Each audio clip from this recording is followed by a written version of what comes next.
कोलकाता में जो गैंगरेप हुआ है उसको लेकर अब तक सड़कों पर प्रदर्शन चल रहा है। क्या कह रही है वो पीड़िता जिसका कबूलनामा सामने आया है, ये तस्वीर आप देख रहे हैं। आज भी प्रदर्शन हुआ कोलकाता में गैंगरेप के खिलाफ, ये प्रदर्शन हुआ है। बीजेपी भी प्रोटेस्ट कर रही है, बीजेपी का प्रदर्शन आप देख रहे हैं। अगली तस्वीर देखिए, ये वो कॉलेज है जिस कॉलेज में गैंगरेप की वारदात हुई। इसी कॉलेज में वो छात्रा पढ़ती थी और यहीं का वो पूर्व छात्र था। अगली तस्वीर में आपको दिखाऊं, ये तीन जो आप छात्र देख रहे हैं, ये तीन गैंगरेप में शामिल थे। इन तीनों की गिरफ्तारी हो चुकी है। अगली तस्वीर देखिए जरा, ये तीनों की गिरफ्तारी हुई, तीनों के डीएनए सैंपल लिए गए और इस घटना ने एक बार फिर आरजीकर कॉलेज में जो गैंगरेप हुआ था उसकी यादें ताजा कर दी। देखिए रेप की कहानी पीड़िता की जुबानी में आपको बताने जा रहा हूं। पीड़िता ने बयान दर्ज कराया है, उस बयान में वो क्या कह रही है। ये वो तीन जिन्होंने रेप किया। कोलकाता रेप मामले में दिल दहला देने वाली सच्चाई सामने आई। रेप पीड़िता ने पूरी घटना को खुद सनसनीखेज खुलासा किया। इसका पीड़िता ने बताया कि इसमें तीन लोग शामिल थे जिनके नाम उसने जे, एम और पी बताए। पीड़िता ने एफआईआर में खुलासा किया है। उसने कहा 25 जून को मैं कैंपस गई थी।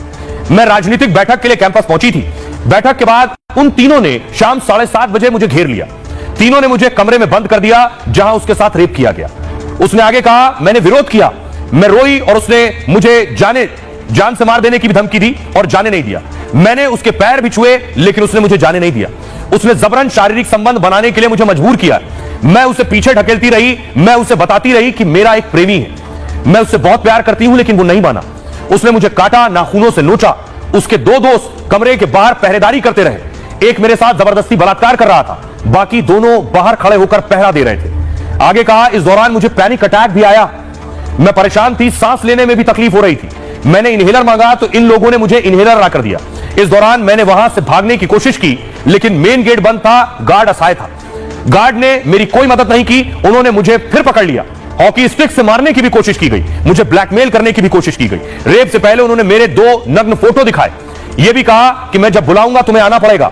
मुझे धमकी देते हुए कहा तुम्हारे बॉयफ्रेंड को भी मार देंगे, मेरी बात नहीं मानोगी तो तुम्हारे मां बाप को जेल भिजवा देंगे। ये पीड़िता की दिल दहला देने वाली आप बीती है। सुनिए जरा क्या कुछ कह रहे हैं इस पर अब सियासतदान। पहले महिला डॉक्टर, उसके साथ अभद्र घटना घटी। अब दूसरी महिला जो वकील वकालत की पढ़ाई करी थी, उस बच्ची के साथ ये घटना घटी। आज पंचायत की एक महिला अध्यक्ष या मेंबर, उसके कपड़े सड़क के ऊपर खींचे जा रहे हैं। आप समझिए ये पूरी दुर्घटना को, आप समझिए कि पश्चिम बंगाल भारत का हिस्सा है, या भारत का नियम कानून चलता है। ये कोई पूर्वी पाकिस्तान नहीं है और इसको पूर्वी पाकिस्तान बनाने का प्रयास ना करें। ममता बनर्जी पूरी डेमोक्रेसी को यहाँ पे खत्म कर चुकी है और पुलिस बिहेव ऐसी कर रही है कि ये पुलिस नहीं है, ममता बनर्जी की पार्टी के कैडर है जो यूनिफॉर्म में है कैडर लेकिन यूनिफॉर्म पहने हुए हैं। परिवार को ऐसी स्थिति में रखा गया है कि परिवार मुंह ना खोले। डर का माहौल तैयार करके रखा गया है पूरे बंगाल में। गवर्नेंस जो है फेल हो चुकी है। कम से कम महिलाओं का जो भी कोई केस है, महिला के ऊपर कोई राजनीति नहीं होना चाहिए, किसी प्रेशर में नहीं आना चाहिए। उनका फ्री एफआईआर होना चाहिए, ईमानदारी से उसका इन्वेस्टिगेशन होना चाहिए और कठोरतम जो उसकी सजा होना चाहिए। अब मैं आपको बताऊं, ये जो कॉलेज में रेप हुआ, ये बाकायदा पूरी प्लानिंग के साथ अंजाम दिया गया। कैसे पूरी प्लानिंग हुई, पीड़िता ने जो आप बीती बताई, ये आप कॉलेज की तस्वीर देख रहे हैं। कोलकाता गैंगरेप में पूरी प्लानिंग की गई। पहले पीड़ित लड़की तीनों आरोपियों के टारगेट पर थी। लॉ कॉलेज में एडमिशन के दिन से ही वो निशाने पर थी। पुलिस के एक बड़े अधिकारी ने इस बात के संकेत दिए हैं। कोलकाता गैंगरेप के तीनों आरोपियों से पूछताछ चल रही है। इसमें मनोजीत मिश्रा, प्रतिम मुखर्जी और जैद अहमद आरोपी हैं। लॉ कॉलेज का पूर्व छात्र मनोजीत मिश्रा गैंगरेप का मुख्य आरोपी है। कोलकाता पुलिस ने आज इन तीनों के डीएनए सैंपल इकट्ठा किए। कलकत्ता मेडिकल कॉलेज और अस्पताल में सैंपल लिए गए जिसमें इनकी बॉडी के फ्लूइड, यूरिन के नमूने लिए गए। तीनों के बालों के नमूने भी इकट्ठे किए गए हैं। पुलिस ने इकट्ठा किए सबूतों को फोरेंसिक जांच के लिए भेजा है। पुलिस ने इन्हें यूरिन रूम, गार्ड रूम और बाथरूम से इकट्ठा किया इन सैंपल्स को।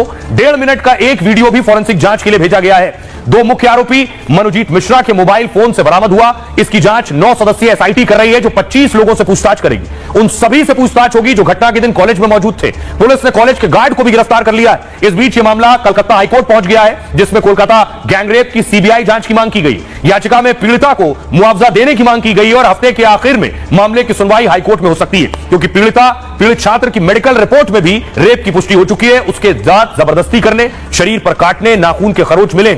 जो मनोजीत है जिसे आप बीच में देख रहे हैं लड़का, यही मनोजीत कॉलेज में कॉन्ट्रैक्ट का काम भी करता था। कॉलेज की यूनियन का महासचिव पहले रह चुका, यह पूर्व छात्र भी था।